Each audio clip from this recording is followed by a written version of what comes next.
کسی زمانے میں ایک چھوٹے سے گاؤں میں ایک استاد رہتا تھا جو اپنے طلباء کو خصوصی طور پر باغبانی کا ہنر سکھاتا تھا۔ یہ استاد نہ صرف موسم کے پھولوں اور پودوں کے بارے میں سکھاتا تھا بلکہ زندگی کے سبق بھی دیتا تھا۔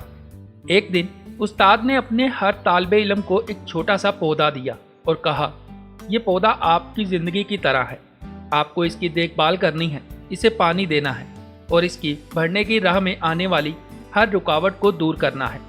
بچوں نے بڑی دلچسپی اور محنت سے اپنے پودے کی دیکھ بھال شروع کی۔ ہر کسی کے پودے الگ الگ طریقے سے بڑھنے لگے۔ کچھ پودے بہت جلدی بڑے ہوئے جبکہ کچھ کو بڑھنے میں وقت لگا۔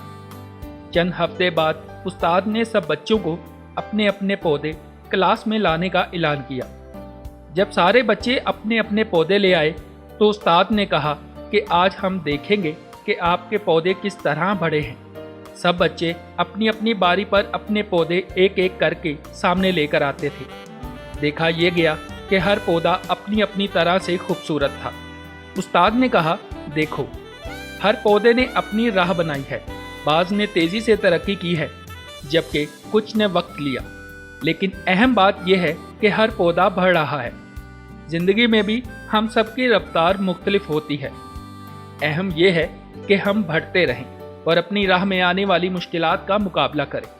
اس کہانی نے بچوں کو یہ سکھایا کہ زندگی میں ہر کسی کی رفتار اور طریقہ مختلف ہوتا ہے، لیکن سب سے اہم چیز یہ ہے کہ ہم اپنے راستے پر چلتے رہیں اور بڑھتے رہیں۔